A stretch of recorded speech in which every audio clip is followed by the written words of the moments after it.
I am Jason Hunter, and everything in my life changed in an instant. The first feeling I had when I walked into the house after my long business trip in Europe was a strange silence. My house, the home I had worked so hard to build and protect, over the years now felt like a stranger's place. Emily wasn't home, this feeling I had never experienced before. My footsteps echoed in the silence as if everything around me was staring at me, waiting for something to happen. I called her name instinctively as I walked through the living room, but there was no answer. All I received was the silence of the room and the dim light from the lamp in the corner. I looked around. No sign of Emily being here. I paused for a moment, took out my phone and called her, but received no response. An unsettling feeling crept up in my chest. Something was wrong. Unable to wait any longer, I decided to go up to her office. I didn't want to think about what could be happening, but I couldn't shake the feeling that something was being hidden in this house. When I entered the room, my eyes stopped on Emily's phone left on the desk. The screen lit up with a new message. I opened the phone just for a quick glance at the message, then my heart jolted when I saw that name. Aaron Blake, a name I had never heard before. I had never heard Emily mention this person. My heart raced as if it recognized something terrible. Without thinking, I opened the message and read, "Baby, I miss you. I'm waiting for you to come home." A fire of anger surged within me, but I couldn't take my eyes off the screen. Another call came in from the same number. I looked at her contacts. There was no suspicious name, just Aaron Blake. Who was this person? Confusion, anger, and disappointment seized me. Had I been wrong? Or had Emily been hiding something from me? I couldn't let this go on any longer. I had sworn I would always trust her, but now I felt like I was standing on the edge of a truth I didn't want to face. Could I deny it, or did I need to do something to uncover the truth? I decided I couldn't keep bearing this feeling. I couldn't stay silent any longer. I had to do something. I couldn't let this doubt eat away at my mind. The next day, I began following Emily. She went to work as usual, but I started paying more attention to her behavior. I remembered the times before when she would always smile and take care of me in every little way, but this time there was a noticeable difference in how she looked at me. Her eyes avoided mine whenever I asked about the small details of daily life, especially when I asked about Aaron. That day, after she went to work, I began my surveillance. I knew I was doing something I shouldn't, but I couldn't ignore the doubt in my heart. After she left the house, I made sure to keep my distance, trying not to let her realize I was following her. The whole morning, I only saw her stop by a few places as usual, but by the afternoon, I caught sight of something that took my breath away. Aaron Blake appeared at a cafe near our home. He looked very handsome, unlike the people I usually saw around Emily. They sat together at the table, laughing and chatting as if there was nothing to worry about. Then they walked out together hand in hand, as if there was nothing to hide. At that moment, it felt like the entire world was collapsing beneath my feet. It was the moment I understood that everything I had trusted had been shattered. All the emotions inside me began flooding over. Anger, disappointment, pain, and disbelief. When I returned home, I could no longer stay silent. I couldn't wait until Emily got home to explain. I didn't want to hear her excuses anymore. I wanted the truth immediately. The two of us had lived in this house for far too long to hide anything. When Emily got home, I confronted her. She was surprised to see me waiting in the living room. "Hi, you're back? Are you tired?" Emily asked, still trying to keep her composure, but I could sense the panic in her eyes. "You can still pretend like that?" I cut her off, my voice filled with rage. "What are you going to say now, Emily?" She froze, her eyes wide open, then slowly turned red. "Jason, I'm sorry. I don't know how to explain." But I didn't give her a chance to say more. "You don't need to explain anything. I've seen everything, Emily." I couldn't keep my calm anymore. Everything rushed back in my mind, and I felt like I couldn't breathe. She started crying, but I didn't feel any pity for her. Her tears couldn't make me change my mind. "I've seen it all, Emily. You went out, met him, kissed him in front of me, and you still want me to believe you." Emily remained silent, not saying a word. Her eyes seemed to be fighting with a truth she couldn't escape. We both stood in silence for a long moment, and I knew I couldn't stop here. I had to know more of the truth. I had to understand how she had betrayed me. I had to answer the question, why? "Who is he?" I asked, my voice rough. "He's just a friend, Jason. I didn't think things would go this far," she stammered, but I no longer believed her words. Everything was clear, and once the truth was revealed, there was only one feeling left. I had to do something. I needed to take revenge. I needed to feel the power return to my hands. The feeling of being unable to breathe overwhelmed me. I felt like a wolf, trapped with no choice but to attack. Emily sat silently, tears falling like rain, but I no longer felt any sympathy. The sense of betrayal was too heavy. It had consumed everything inside me. I couldn't endure this deception anymore. Everything I had once thought was mine was now torn apart.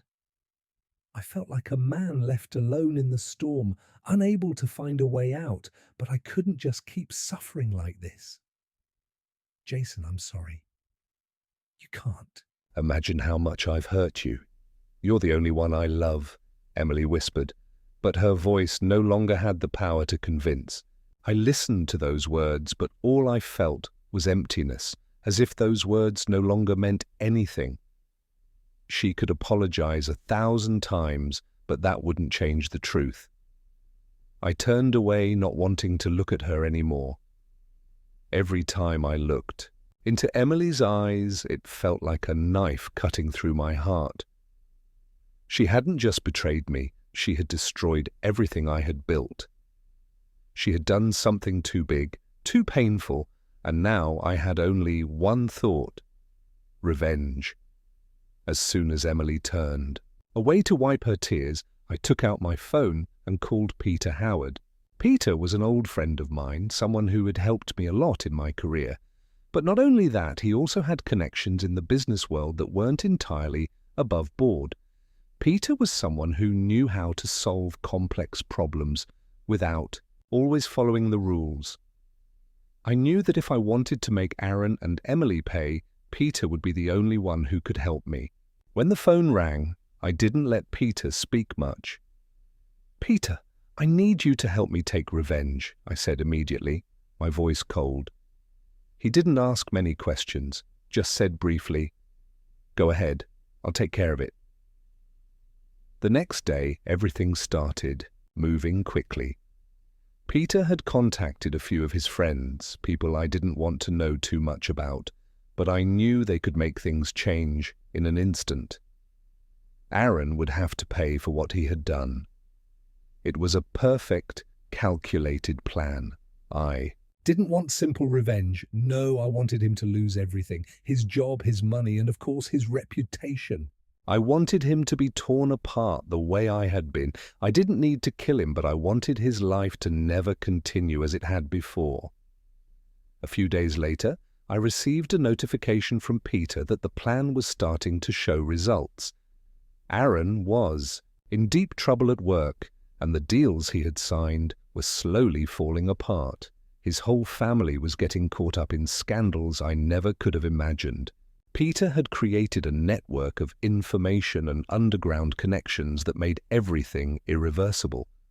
When I heard the news, I didn't feel the joy or satisfaction I had imagined.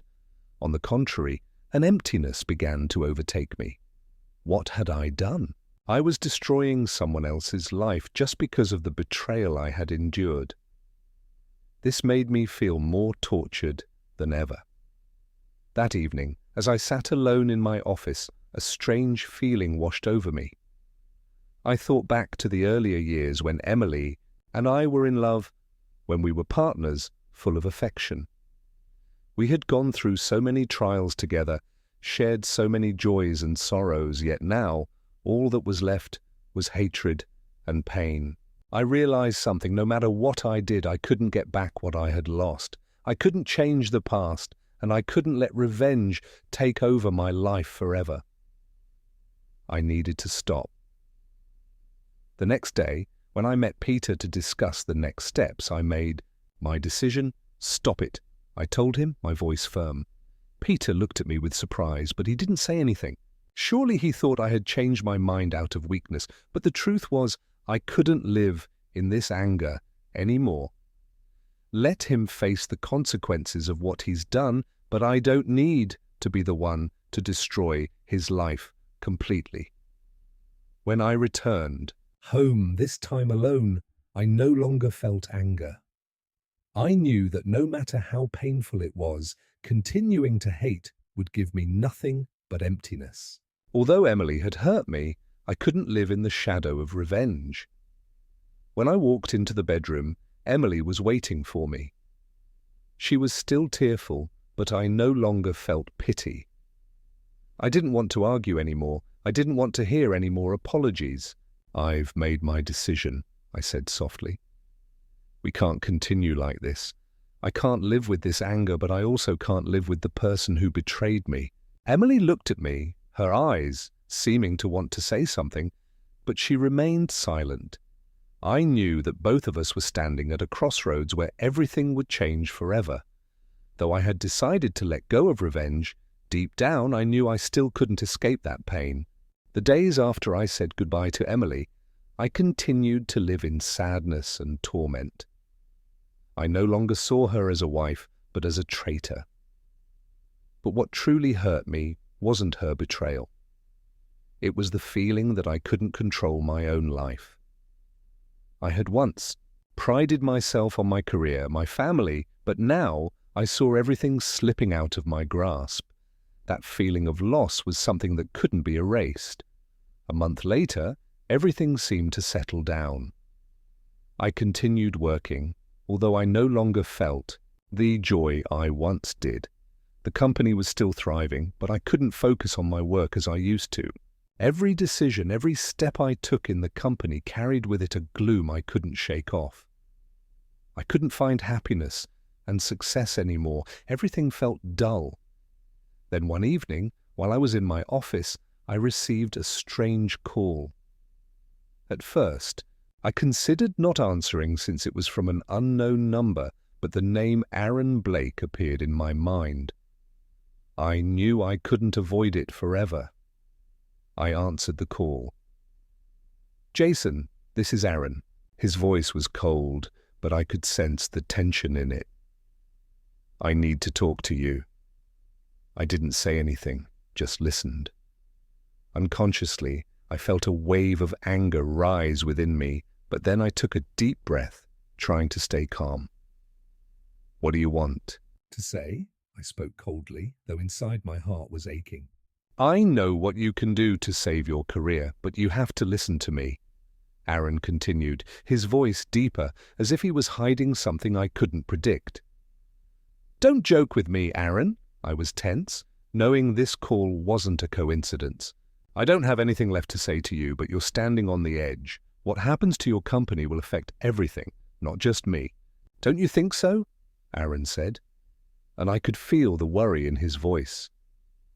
That was when I started to realize that not only Emily, but now Aaron had become a part of my downfall. The truth he spoke made me snap to attention. It wasn't over yet. The next day, I couldn't stop thinking about the call from the night before. I had made up my mind I couldn't let myself continue like this. I had to confront Aaron, and if necessary, I would face Emily again. I took a cab to a small cafe where Aaron had asked to meet me. When I walked in, I saw him sitting there with a pensive look. He didn't look like the person I had imagined. Now there was a strange loneliness in his eyes, as if he was standing between two choices and didn't know where to go. "I don't need to do anything anymore, do I?" I said, my voice still cold. But I felt something had changed within me. "I don't care about my career, and I don't care about you and Emily anymore." Aaron looked at me, his eyes suddenly lighting Up. You don't understand. I'm not trying to force you to do anything. I'm trying to save you. If you don't help me, everything will fall apart. You want to lose your company?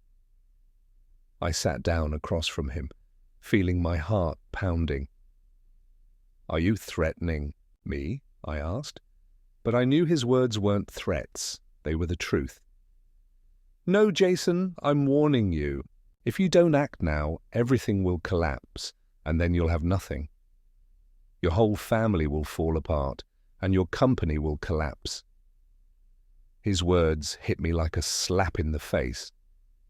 I couldn't believe it, but I also couldn't deny that what he was saying had merit.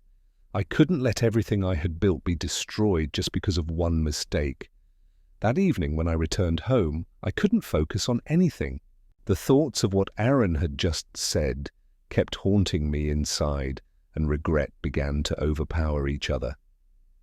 I needed to act, but I also knew this action would make everything even more complicated. I walked into the bedroom and saw Emily sitting there. Her eyes swollen with tears, but this time I didn't feel anything anymore. I had made up my mind. "We can't go on like this, Emily," I said softly, with no forgiveness in my voice. "It's over." Emily looked at me, but there was no response. She knew. I knew that no matter how much I loved her, I couldn't bear it anymore. I had given her too many chances, and this time I couldn't go back. A week later, when I met Aaron once again, I made my final decision. I had no other choice but to join him in trying to save what was left of the company. Our calls became more and more tense, but I couldn't go back anymore. It was too late. I began to see more clearly the complexity of everything.